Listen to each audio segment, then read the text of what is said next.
प्रिय विद्यार्थियों, कक्षा 11 में आपकी अभिव्यक्ति और माध्यम की पुस्तक की जो पहली इकाई है जनसंचार माध्यम और लेखन, उसका जो प्रथम अध्याय है वो है जनसंचार माध्यम।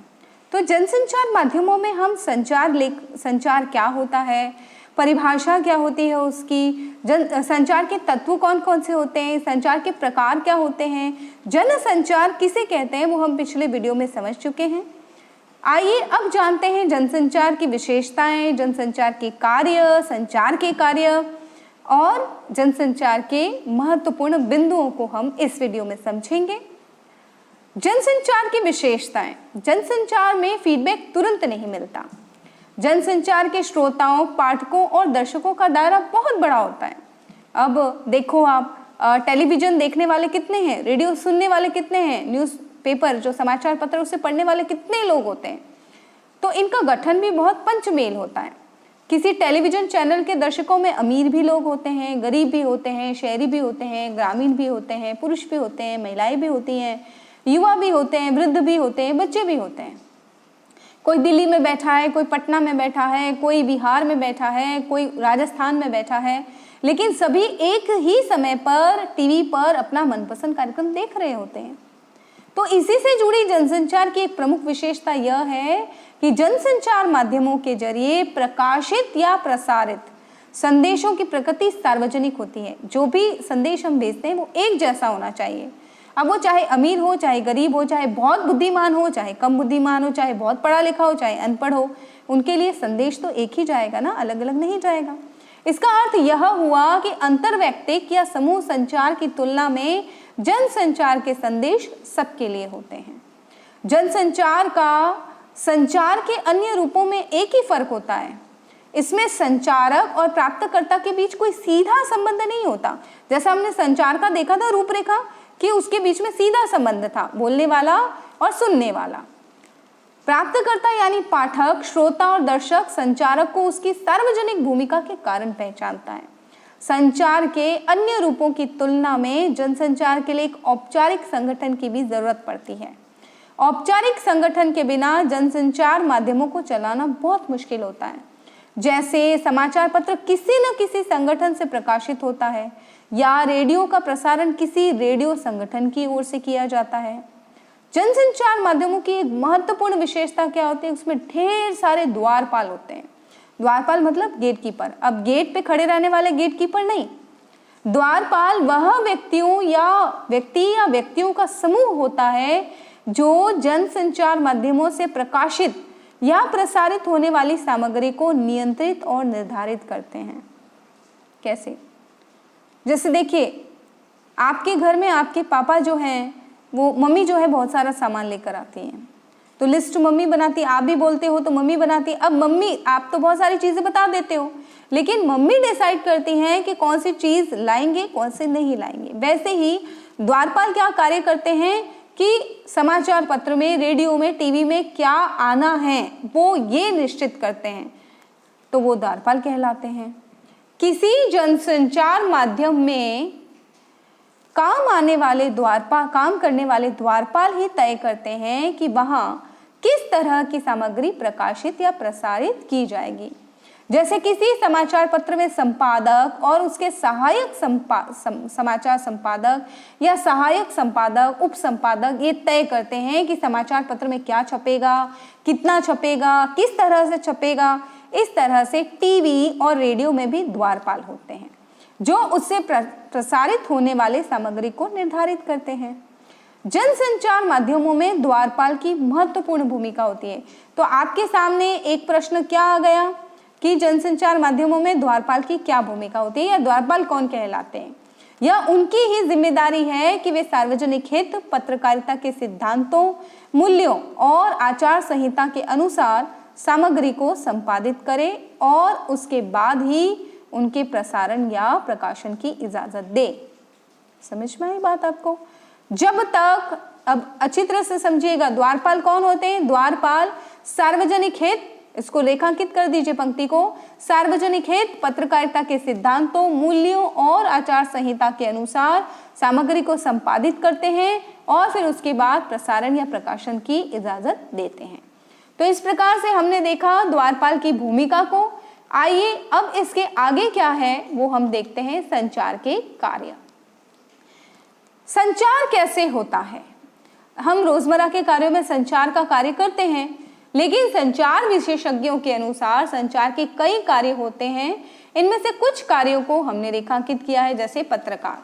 संचार का प्रयोग हम कुछ हासिल करने या प्राप्त करने के लिए करते हैं, जैसे अपने दोस्त से हमने किताब मांगने के लिए किया, जैसे मैंने आपको एग्जाम्पल बताया था। दूसरा है नियंत्रण। संचार के जरिए हम किसी के व्यवहार को नियंत्रित करने की कोशिश करते हैं, यानी उसे हम एक खास तरीके से व्यवहार करने के लिए कहते हैं। जैसे कक्षा में मैं कहती हूँ शिक्षक विद्यार्थी को नियंत्रित कर, मैं कहती हूँ अच्छी तरह से बैठो, शांत रहिए, है ना, आप सभी इस तरफ ध्यान दीजिए, श्याम पट्ट की तरफ देखिए। तो मैंने आपको नियंत्रित किया अपने संचार के माध्यम से। सूचना देना, कुछ जानने या कुछ बताने के लिए भी हम संचार का प्रयोग करते हैं, फोन करते हैं हम किसी को बताने के लिए। अभिव्यक्ति संचार का उपयोग हम अपनी भावनाओं को अभिव्यक्त करने के लिए करते हैं, अपने किसी खास तरह को, अपने किसी को खास को कुछ प्रस्तुत करना है उसके लिए भी करते हैं। सामाजिक संचार, संचार का प्रयोग हम एक समूह में आपसी संपर्कों को बढ़ाने के लिए भी करते हैं।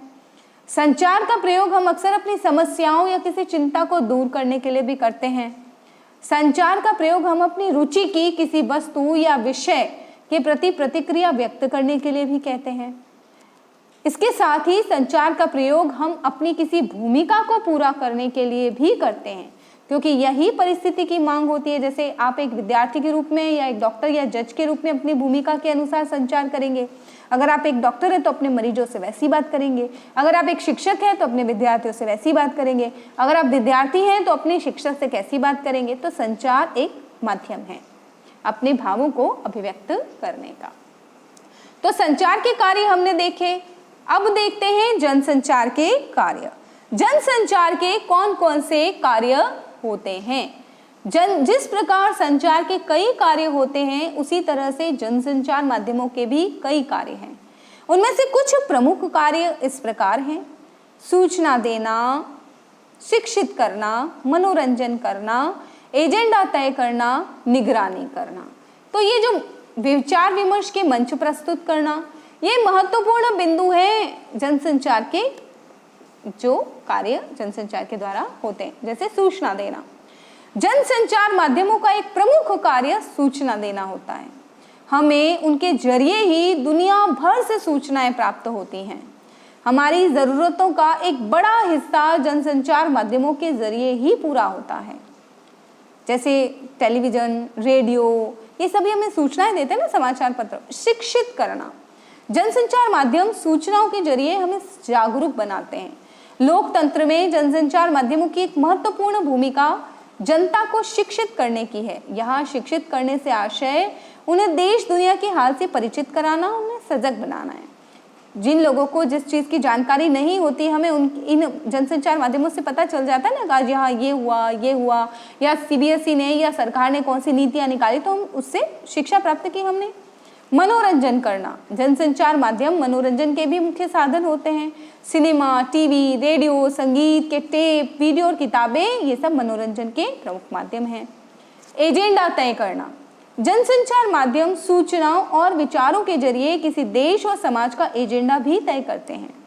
जब समाचार पत्र और समाचार चैनल किसी खास घटना या मुद्दे को प्रमुखता से उठाते हैं या उसे व्यापक कवरेज देते हैं, तो वे घटनाएं या मुद्दे आम लोगों में चर्चा के विषय बन जाते हैं।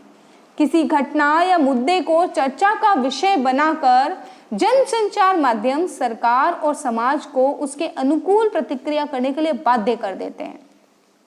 अब जैसे बेटी बचाओ बेटी पढ़ाओ है, या ये जो दूसरे जो अभियान हैं जो समाचार पत्र चलाते हैं, तो वो एजेंडा बनाते हैं कि ये एजेंडा है, इस पर हमें कार्य करना है। निगरानी करना, समाचार पत्र निगरानी करते हैं सरकार की कि कहीं वो कोई गलत कार्य तो नहीं कर रहे। किसी लोकतांत्रिक समाज में जनसंचार माध्यमों का एक और प्रमुख कार्य सरकार और संस्थाओं के कामकाज पर निगरानी रखना भी है। अगर सरकार कोई गलत कदम उठाती है या किसी संगठन संस्था में कोई अनियमितता बरती जाती है तो उसे लोकतंत्र के सामने लाना, यानी जनता के, लोगों के सामने लाने का जिम्मेदारी भी इन्हीं जनसंचार माध्यमों पर होती है। विचार विमर्श के मंच। जनसंचार माध्यमों का एक कार्य यह भी है कि वे लोकतंत्र में विभिन्न विचारों को अभिव्यक्ति का मंच उपलब्ध कराते हैं। इसके जरिए विभिन्न विचार लोगों के सामने पहुंचते हैं। जैसे किसी समाचार पत्र के संपादकीय पृष्ठ पर किसी घटना या मुद्दे पर विभिन्न विचार रखने वाले लेखक अपनी राय व्यक्त करते हैं ना, समाचार पत्र में संपादकीय का एक पृष्ठ होता है, बीच वाला पेज। इसी तरह से संपादक के नाम चिट्ठी स्तंभ में भी आप लोगों को अपनी राय व्यक्त करने का मौका मिलता है। इस तरह जनसंचार माध्यम विचार विमर्श के मंच के रूप में भी काम आते हैं। भारत में जनसंचार माध्यमों का विकास कैसे हुआ, देखिए भारत में आज जनसंचार के आधुनिक माध्यम जिस रूप में मौजूद हैं, उसकी प्रेरणा भले ही पश्चिमी जनसंचार माध्यम रहे हों, लेकिन हमारे देश में जनसंचार माध्यमों का इतिहास बहुत पुराना है। पौराणिक काल में देवर्षि नारद को भारत का पहला समाचार वाचक माना जाता था। वो इधर से उधर जानकारी देते थे ना। नारद भगवान नारायण नारायण कहते हुए इस लोक से उस लोक की जानकारी सभी देवताओं को देते थे। तो इस प्रकार से नारद जी को पहला समाचार वाचक कहा जाता है। अब महाभारत काल में महाराज धृतराष्ट्र और रानी गंधारी को युद्ध की झलक दिखलाना और विवरण सुनाने के लिए संजय की परिकल्पना की गई, जिसने अच्छी तरह से बताया कि देखो, उन्होंने जैसे अपने यहाँ पर अब जो है प्रेजेंट करते हैं ना हम एलईडी या किसी के माध्यम से, तो प्रोजेक्टर के माध्यम से, तो उस समय में संजय ने महाभारत युद्ध का बिल्कुल कहते हैं ना सजीव, जो जिसको हम लाइव कहते हैं, वो बताया कि अभी ये हो रहा है, अभी वो हो रहा है, क्योंकि धृतराष्ट्र और गांधारी देख नहीं पा रहे थे। तो इस प्रकार से भारत में जनसंचार माध्यमों का विकास जो है वो बहुत पहले हो चुका है। आइए कौन कौन से माध्यम हैं जो पहले उसके बाद हुए। तो जन भावनाओं को राज दरबार तक पहुंचाने और राजा का संदेश जनता के बीच प्रसारित करने के लिए चंद्रगुप्त मौर्य, अशोक जैसे सम्राटों के शासनकाल में जगह जगह शिलालेख लगाए गए, कच्ची स्याही और रंगों के माध्यम से संदेश लिखे गए। तो इस प्रकार से जनता के बीच में कर्मचारी जो है संदेश लिखने की व्यवस्था करते थे, उनको बताने की व्यवस्था करते थे।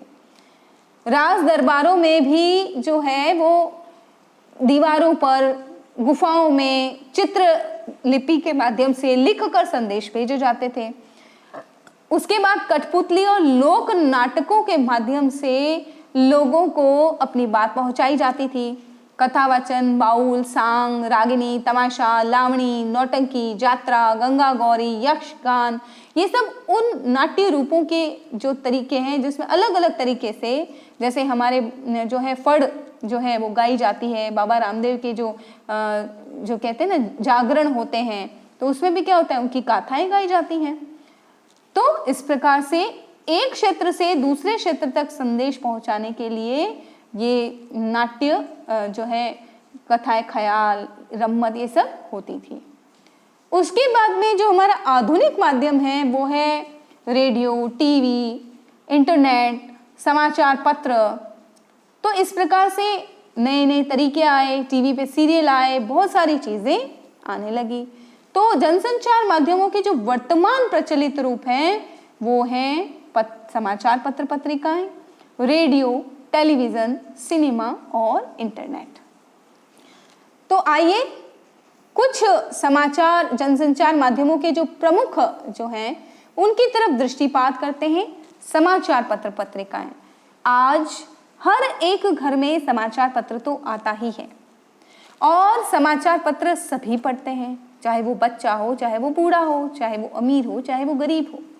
तो जनसंचार की सबसे मजबूत कड़ी पत्र पत्रिकाएं या प्रिंट मीडिया होती हैं, क्योंकि विशाल दर्शक वर्ग होता है। रेडियो और टेलीविजन की ताकत ज्यादा मानी जाती है, लेकिन वाणी को शब्दों के रूप में रिकॉर्ड करने वाला आरंभिक माध्यम प्रिंट मीडिया ही था, इसलिए इसका महत्व हमेशा बने रहेगा। अच्छी तरह से सुनिएगा, वाणी को शब्दों के रूप में रिकॉर्ड करने वाला माध्यम था ये पहला माध्यम। तो सबसे मजबूत कड़ी थी समाचार पत्र पत्रिकाएं। अब भले ही प्रिंट जो है रेडियो, टेलीविजन, इंटरनेट पे भी आता हो, लेकिन पहला कौन सा था? समाचार पत्र।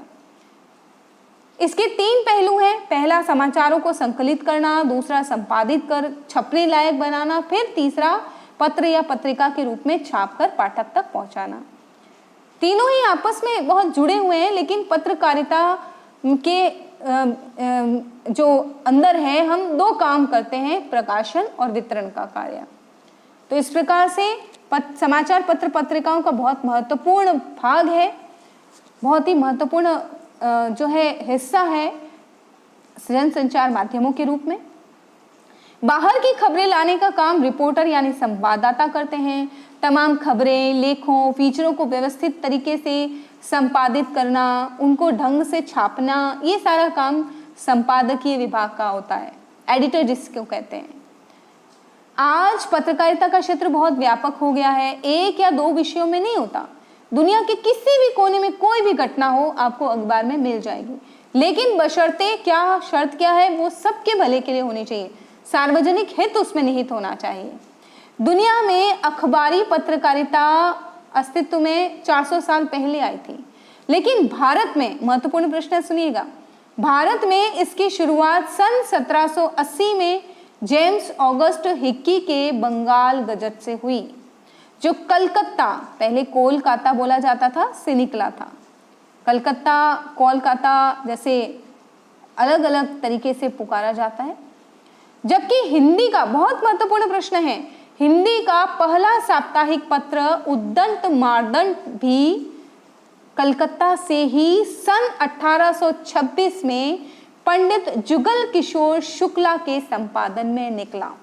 तो आपको बताया कि उद्दंड मार्दंत जो है वो पहला जो है समाचार पत्र था। तो इस प्रकार से ये देखिए, उद्दंड मार्दंत की प्रति भी बताई गई है। अब आइए समाचार पत्रों के बारे में कुछ और जानें। भाषा के विकास के शुरुआत में अखबार और पत्र पत्रिकाओं ने बहुत महत्वपूर्ण भूमिका निभाई। भारतेंदु हरिश्चंद्र को बहुत ज़्यादा सम्मान के साथ याद किया जाएगा, क्योंकि उन्होंने बहुत सारी पत्रिकाएं भी निकाली और पत्रकारिता के क्षेत्र में उन्होंने बहुत महत्वपूर्ण अपना भाग अदा किया। आज़ादी के आंदोलन में भी भारतीय पत्रों ने अहम भूमिका निभाई। महात्मा गांधी, लोकमान्य तिलक, मदन मोहन मालवीय जैसे नेताओं ने लोगों को जागरूक बनाने के लिए पत्रकार की भी भूमिका निभाई, यानी वो पत्रकार भी बने। उन्होंने खुद लिखा समाचार पत्रों के लिए। गांधी जी को हम समकालीन भारत का सबसे बड़ा पत्रकार कह सकते हैं। गांधी जी को क्या कहते हैं? समकालीन भारत का सबसे बड़ा पत्रकार। देखिए, पहला समाचार वाचक कौन था? नारद, देवर्षि नारद। और सबसे बड़े पत्रकार कौन थे? गांधी जी। उसका कारण क्या है? क्योंकि आज़ादी दिलाने में उनके पत्रों ने महत्वपूर्ण भूमिका निभाई है। आज़ादी के पहले के प्रमुख पत्रकारों में गणेश शंकर विद्यार्थी, माखनलाल चतुर्वेदी, महावीर प्रसाद द्विवेदी, बाबूराव, विष्णुराव पराड़कर, प्रताप नारायण मिश्र, शिव पूजन सहाय, रामवृक्ष बेनीपुरी और बाल मुकुंद गुप्त हैं। प्रश्न बनता है यहाँ पर कि आज़ादी दिलाने में जो है आज़ादी के पहले कौन से पत्रकार थे और कौन सी पत्र पत्रिकाएं थी? तो केसरी, हिंदुस्तान, सरस्वती, हंस, कर्मवीर, आज, प्रताप, प्रदीप और विशाल भारत, ये प्रमुख पत्र पत्रिकाएं थी आज़ादी से पहले की। लेकिन आज़ादी से पहले पत्रकारिता का लक्ष्य स्वाधीनता को प्राप्त करना था और आज़ादी के बाद पत्रकारिता का लक्ष्य बदल गया। शुरुआत के 2 दशकों तक पत्रकारिता राष्ट्र निर्माण के प्रति प्रतिबद्ध दिखती थी कि वो पत्रकार जो थे वो राष्ट्र में क्या क्या हम हित कर सकते हैं राष्ट्र का, उसके बारे में समाचार पत्र में प्रकाशित करते थे सूचनाएं। लेकिन उसके बाद चरित्र व्यावसायिक और प्रोफेशनल होने लगा। अब समाचार पत्रों में नमक मिर्च लगाकर, मिर्च मसाला लगाकर जो है समाचार हमको दिए जाने लगे। और यही कारण है कि कुछ लोग कहते हैं आज़ादी से पहले पत्रकारिता एक मिशन थी, लेकिन आज़ादी के बाद यह एक व्यवसाय बन गई। आज़ादी के बाद अधिकतर पुरानी पत्र पत्रिकाएं समाप्त हो गई, बंद हो गई और कई नए समाचार पत्र और पत्रिकाओं का प्रकाशन शुरू हुआ। तो आज़ादी के बाद बहुत ही महत्वपूर्ण प्रश्न है यह भी, आज़ादी के बाद के प्रमुख हिंदी अखबारों में नवभारत टाइम्स, जनसत्ता, नई दुनिया, राजस्थान पत्रिका, अमर उजाला, दैनिक भास्कर, दैनिक जागरण और बहुत सारे ऐसे समाचार पत्र पत्रिकाएं हैं जो कि हमारे सामने आई। पत्रिकाएं हैं जिनमें है धर्मयुग, साप्ताहिक हिंदुस्तान, दिनमान, रविवार, इंडिया टुडे और आउटलुक। ये महत्वपूर्ण है अभी पत्रिकाएं, पत्रों के बारे में, समाचार पत्रों के बारे में मैंने आपको बताया। इनमें से कुछ पत्रिकाएं तो बंद हो चुकी हैं। आज़ादी के बाद के हिंदी प्रमुख पत्रकारों में सच्चिदानंद हीरानंद वात्स्यायन अज्ञे, जिनको हम अज्ञे जी कहते हैं, रघुवीर सहाय, धर्मवीर भारती, मनोहर श्याम जोशी, राजेंद्र माथुर, प्रभाष जोशी, सर्वेक्षर दयाल सक्सेना, सुरेंद्र प्रताप सिंह का नाम बहुत ही आदर के साथ लिया जाता है क्योंकि इन्होंने आज़ादी के बाद सच्ची पत्रकारिता को हमारे सामने प्रस्तुत किया।